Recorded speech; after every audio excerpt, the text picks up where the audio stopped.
हर साल मई जून के महीने में बस्ती नामक गांव में भयानक गर्मी पड़ा करती थी। बारिश ना होने के कारण वहां का जल स्तर काफी कम हो जाता था, इसलिए पंपों में पानी नहीं रहता था। अम्मा, नल का पानी फिर से चला गया। बाल्टी में पानी होगा, उससे जाके नहा ले। अरे अम्मा, यहाँ तो बाल्टी भी खाली है। अरे अभी आधे घंटे पहले जब नल में पानी आ रहा था तो मैंने बाल्टी भर कर रखी थी। काजल मैडम जी उसी पानी से नहा ली होंगी और हमारा लड़का तो ऐसे ही गंदा रह गया। मैंने भी तो कल शाम में पानी भर कर रखा था और तुम्हारा लड़का तो उस पानी से नहा लिया, मैंने तो कुछ नहीं कहा।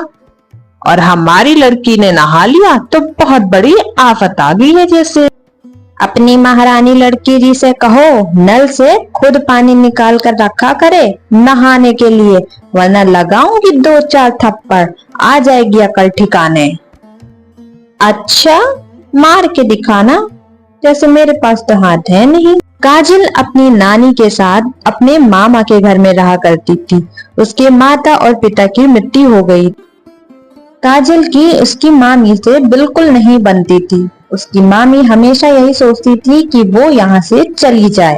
काजल के माता पिता के मृत्यु के बाद उसकी मामी उसे अपने घर में साथ नहीं रखना चाहती थी, मगर उसकी नानी उसको वहाँ रखना चाहती थी। रात को जब काजल के मामा घर लौटते हैं तब उर्मिला सारी बातें अपने पति को बताती है।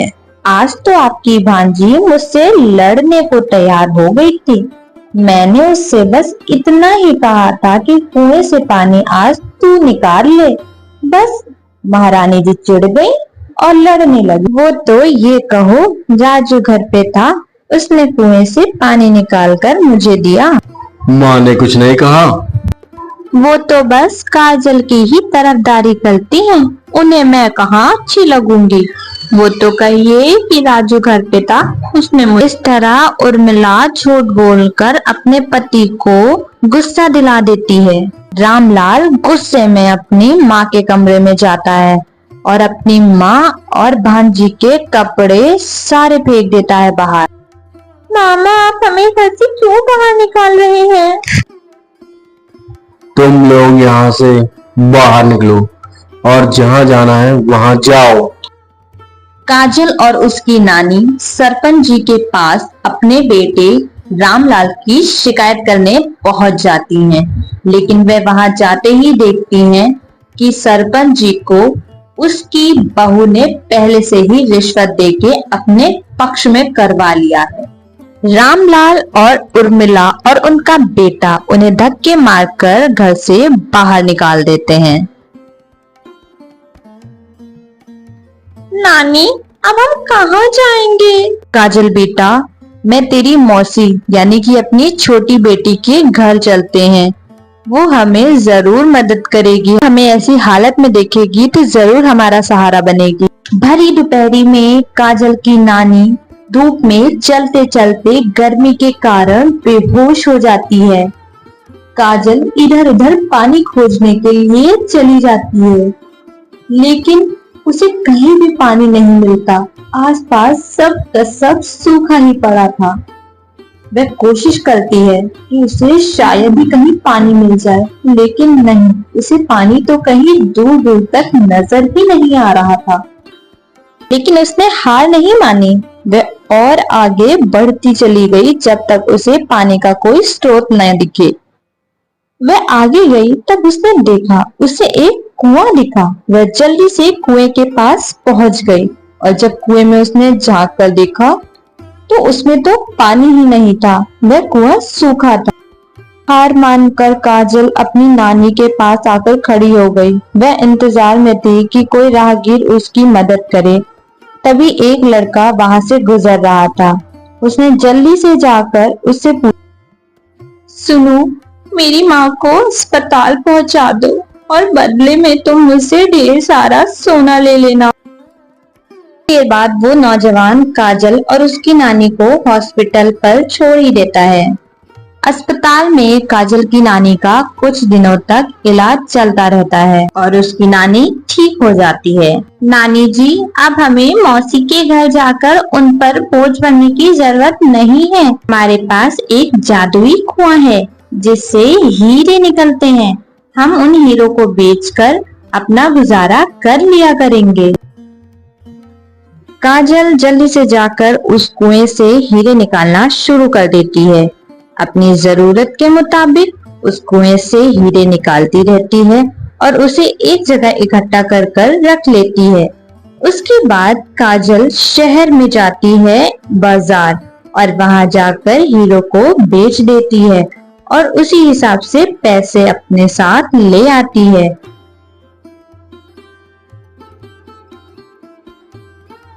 काजल हीरो को बेचकर और घर के जरूरत का सारा सामान लेकर अपने घर पर आ जाती है। वह उस झोपड़ी में सारा सामान अच्छे से लगा देती है। वो नौजवान जब भी उस रास्ते से गुजरता तब वह काजल से मिलकर जरूर जाता था। एक दिन राजू ने काजल को बहुत सुंदर कपड़े पहने बाजार में उस नौजवान के साथ घूमते हुए देख लिया और देखकर वह तुरंत अपने घर पे अपने बापू से जाकर सारी की सारी बातें बता दी।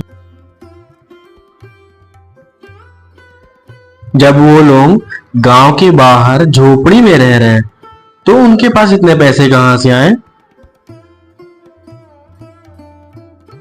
मोहनलाल एक दिन काजल का चुपके से पीछा करता हुआ उसकी झोपड़ी तक आ पहुंचता है और पेड़ों के पीछे से छुप करके देखकर काजल को कुएं से हीरे निकालते हुए देख ही लेता है। ये सब देखने के बाद वह जल्दी जल्दी अपने घर की ओर निकल पड़ता है।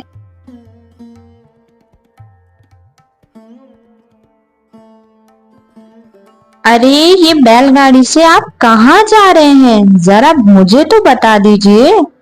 इतनी रात में आखिर आपको जाना कहाँ है?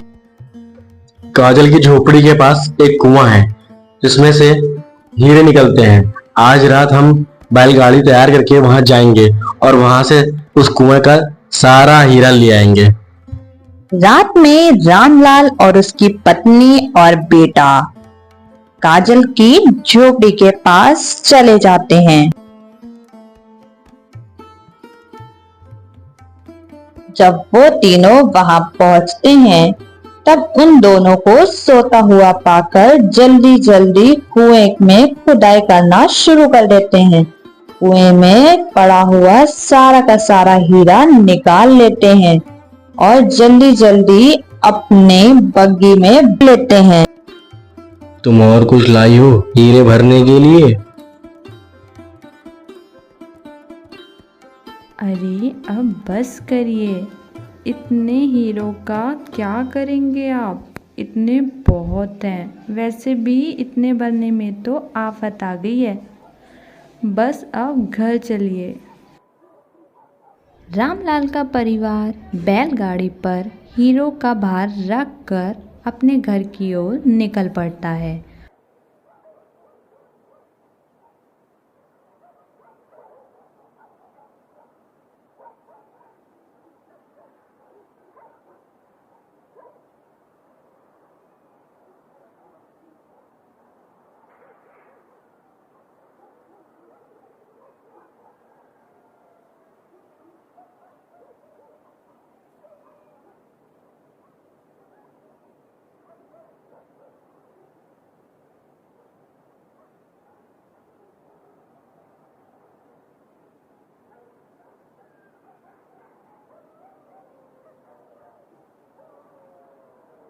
रात में डाकुओं की टोली उसी रास्ते से गुजर रही होती है।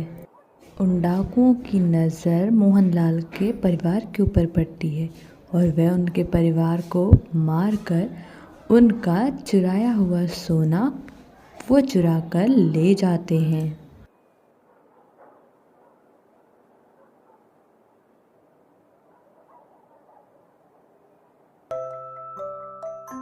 उधर काजल की शादी उस नौजवान से हो जाती है। और वह बहुत अच्छी लाइफ गुजारने लगती है।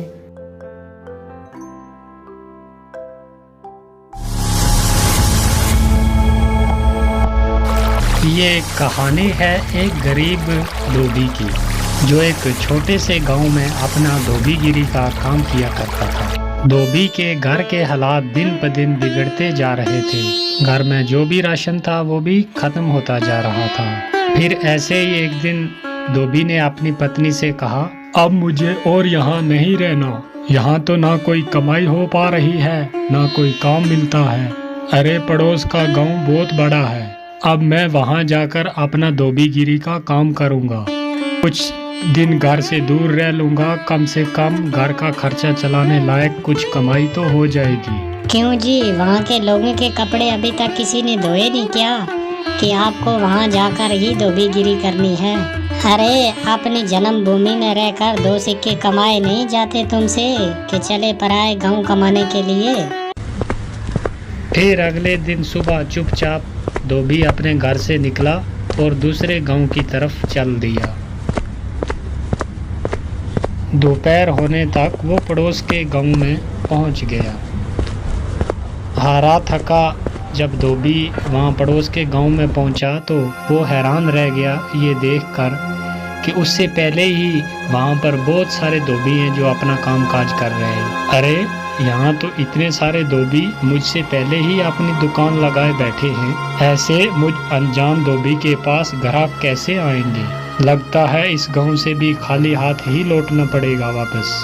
नहीं नहीं, खाली हाथ भी तो घर नहीं जा सकता, लेकिन क्या करूं? तभी फिर धोबी ने ग्राहकों को अपने पास बुलाने की एक तरकीब सोची। फिर उसने अपनी दुकान लगाई नदी के किनारे और वहाँ पर एक बड़ा सारा बोर्ड लगाया और बोर्ड पर बड़े बड़े शब्दों में लिख दिया, सबसे सस्ता धोबी।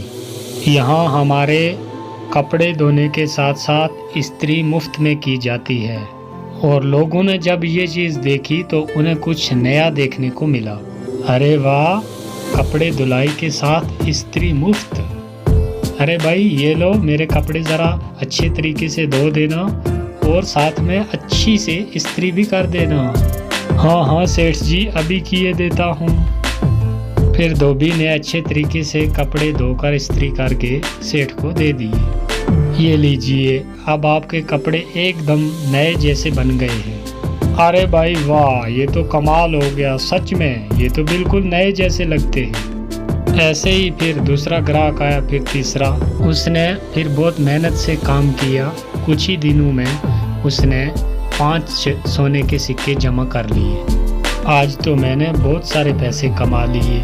यदि ऐसे ही काम काज चलता रहा तो मैं कुछ ही दिन में काफ़ी पैसे जमा कर लूँगा और एक घोड़ा खरीदूँगा। उनमें से 2 सोने के सिक्कों के बदले उसने एक व्यापारी से एक घोड़ा ले लिया और घर लौटने का फैसला किया। अगले दिन उसने अपना सारा सामान बांधा और घर के लिए निकल पड़ा। अपने रास्ते में उसे एक घने जंगल से गुजरना पड़ा, जहाँ पर उसने डाकुओं का एक झुंड देखा। हे भगवान, ये तो डकैत लगते हैं, ये तो मेरा सारा पैसा लूट लेंगे। मैं एक बार फिर से गरीब हो जाऊंगा। अब मैं क्या करूं? कुछ तो करना पड़ेगा। वो धोबी बहुत चतुर था, उसने हिम्मत नहीं हारी। फिर एक तरकीब सूझी। उसने एक सोने का सिक्का लिया और घोड़े के गले में बांध दिया। फिर आगे चल पड़ा और डाकुओं ने उसे पकड़ लिया। अरे ओ, जल्दी जल्दी अपना पैसा निकालो, फटाफट करो।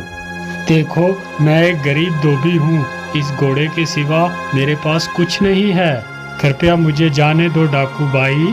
और जैसे ही ये बोला और घोड़े ने थोड़ी गर्दन हिलाई और वो सोने का सिक्का नीचे गिर गया। अच्छा मक्कार, झूठे इंसान, तेरी हिम्मत कैसे हुई हमसे झूठ बोलने की? अगर तेरे पास पैसे नहीं हैं तो ये सोना फिर कहाँ से आया? जल्दी बोल। रुकिए रुकिए भाई, मैं अभी आपको सब सच बताता हूँ। दरअसल ये घोड़ा सोना उत्पन्न करता है, इसी वजह से मुझे सारे पैसे मिलते हैं। ठीक है, ये घोड़ा तुझे हमें देना होगा, हम तभी तुम्हें यहाँ से जिंदा जाने देंगे। नहीं नहीं, बिल्कुल नहीं। अगर मैं ये घोड़ा तुम्हें दे दूंगा तो मेरे पास तो कुछ भी नहीं बचेगा। चलो, इसके बदले हम तुम्हें 50 सोने के सिक्के देंगे। हाँ ठीक है, चलो एक बात का ध्यान रखना कि बारी बारी के साथ इस घोड़े को अपने पास रखना, वरना आखिर में तुम पैसे के लिए लड़ते ही रह जाओगे। धोबी ने घोड़ा बेच दिया और अपने घर की तरफ चल पड़ा और वो बहुत खुश था कि उसे सोने के काफ़ी सिक्के मिल गए और उन पैसों से उसने अपने गांव में थोड़ी सी ज़मीन खरीदी। और इसी बीच वो डकैत भी उस घोड़े को लेकर अपने अड्डे पे पहुंच गए। वहां डकैतों के सरदार ने अपने आदमियों से कहा, इस गिरोह के सरगना होने के नाते इस घोड़े को सबसे पहले मैं ही अपने पास रखूंगा। उन सब ने सरदार की बात मान ली और घोड़ा सरदार अपने साथ लेकर रात चला गया। अगली सुबह जब वो उठा तो उसने देखा कि उसके अस्तबल में कुछ भी नहीं था। उसने पूरा अस्तबल सही से देखा, वहाँ कुछ भी नजर ना आया और वो जान गया कि उस धोबी ने उसको बेवकूफ़ बना दिया। इस बीच एक और डकैत वहाँ पर आया। सरदार, आपको सोना मिला, हमें भी ज़रा बताइए कि घोड़े ने कितना सोना उत्पन्न किया, कितने सिक्के मिले आपको? तुम खुद ही पता लगा लोगे जब ये घोड़ा आज रात तुम्हारे पास रहेगा, ठीक है? और सरदार ने किसी से कुछ नहीं कहा क्योंकि वो किसी के सामने बेवकूफ़ नहीं बनना चाहता था।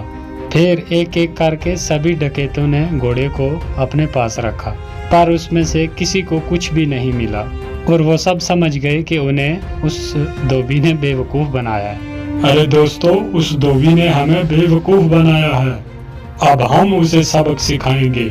सरदार, उसने ये साधारण सा घोड़ा हमें 50 सोने के सिक्कों के बदले दिया है, बहुत बड़ा धोखा हो गया।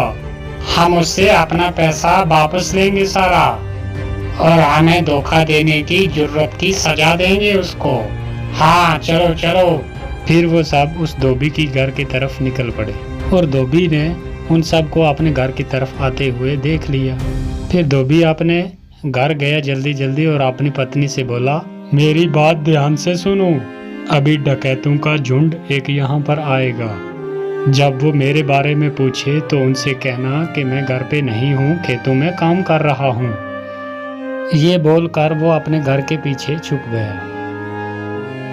कुछ देर के बाद वो डकैत वहाँ आ पहुँचे। वो धोबी कहाँ है? हम उससे बात करना चाहते हैं, जल्दी बुलाओ उसे।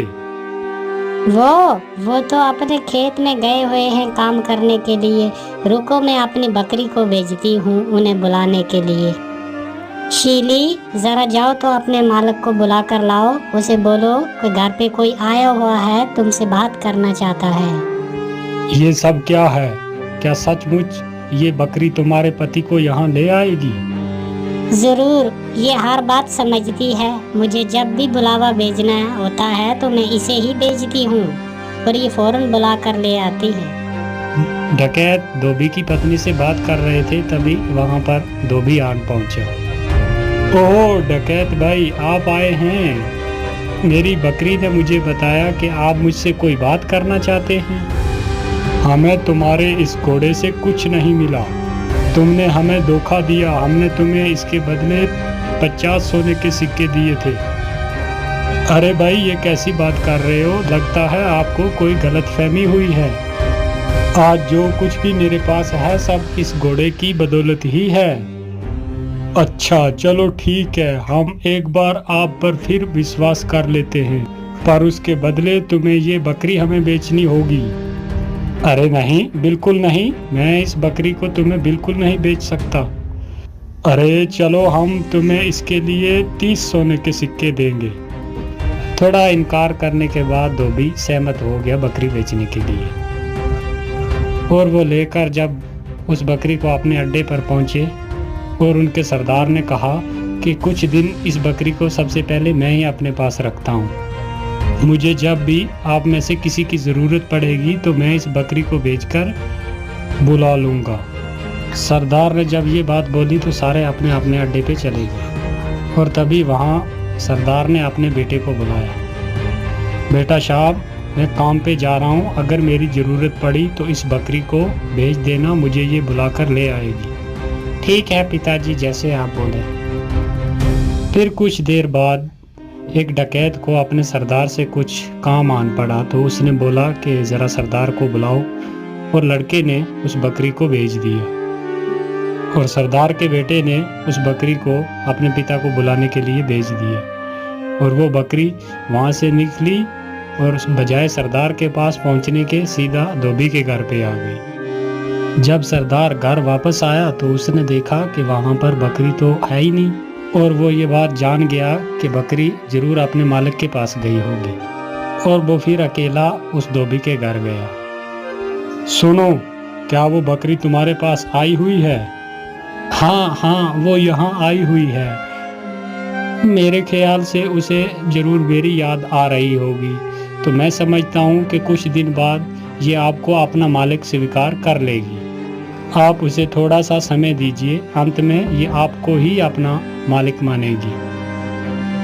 सरदार उस बकरी को वापस ले गया और अगले दिन अपने एक साथी को दे दिया, और साथी के साथ भी वही हुआ जो सरदार के साथ हुआ। वो बकरी भागी वहाँ से और सीधी धोबी के घर आ गई, और सब ने जान लिया कि उस धोबी ने एक बार उन सब को बेवकूफ़ बनाया है।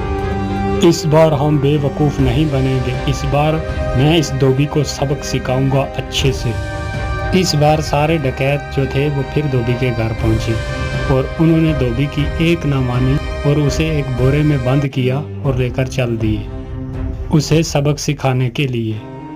धोबी चुपचाप बोरे में पड़ा रहा। फिर वो एक जंगल से गुजर रहे थे तो उन्हें भूख प्यास बहुत लग गई। तो एक ने बोला, सरदार भूख बहुत लग गई है, तो मैं सोचता हूँ कि इस जंगल में से कुछ फल ढूंढकर खा लें, फिर चलते हैं। तो सरदार ने सुनकर भी उनकी बात और वो भी सहमत हो गया, और वो बोरा एक जगह रखकर जंगल में फल ढूंढने के लिए चले गए। बकरी चराने वाला एक वहाँ से गुजर रहा था, तो जब उस धोबी के कानों में बकरियों की आवाज़ पड़ी तो उसने ज़ोर ज़ोर से चिल्लाना शुरू कर दिया, मैं ऐसा नहीं करूँगा, मैं ऐसा बिल्कुल नहीं करूँगा, छोड़ दो मुझे, छोड़ दो, जाने दो मुझे, जाने दो, मैं नहीं कर सकता। बकरी के मालिक ने उसकी आवाज़ सुनी और वो उसके पास आया और आकर बोला, अरे रुको रुको, कौन हो तुम और तुम क्या नहीं करोगे? किसने तुम्हें इस बोरे में डाला? भाई क्या बताऊं, ये मेरी शादी ज़बरदस्ती एक ज़िम्मेदार की बेटी से करवाना चाहते हैं, और मैं शादी बिल्कुल नहीं करना चाहता। क्यों भाई, तुम कोई पागल हो क्या? अगर तुम्हारी जगह मैं होता तो मैं यकीनन फौरन उस ज़िम्मेदार की बेटी से शादी करता। अगर ऐसी बात है तो आओ, तुम्हें मैं इस बोरे में डाल देता हूँ और तुम जाकर उसकी लड़की से शादी कर लो। सचमुच? हाँ भाई, बिल्कुल सच। लेकिन पहले मुझे बाहर तो निकालो भाई। बकरियों के मालिक ने उसको बाहर निकाला और खुद उस बोरे में चला गया, और धोबी ने उसे बांध दिया और उसकी बकरियों को लेकर वापस चला आया। तो डकैत वापस आए जब, तो उन्होंने वो बोरा उठाया और लेकर चल दिए और जाकर एक नदी में फेंक दिया। नदी में फेंक कर वो वापस आ रहे थे, उन्होंने धोबी को बकरियों के साथ देखा और वो हैरान रह गए। अरे तुम यहाँ क्या कर रहे हो? यहाँ कैसे पहुँचे तुम? डकैत भाई, उस नदी के नीचे एक जादुई स्थान था और वहाँ पर बहुत सारा सोना है, और मैंने थोड़ा सा उठाया और जिसकी कुछ ये बकरियाँ खरीदी और अपने घर जा रहा हूँ। अच्छा, अगर ये बात है तो चलो हमारे साथ और हमें वो तरीका बताओ सोना निकालने का। ठीक है डकैत भाई, जैसे आप बोलते हैं मैं चलने के लिए तैयार हूँ।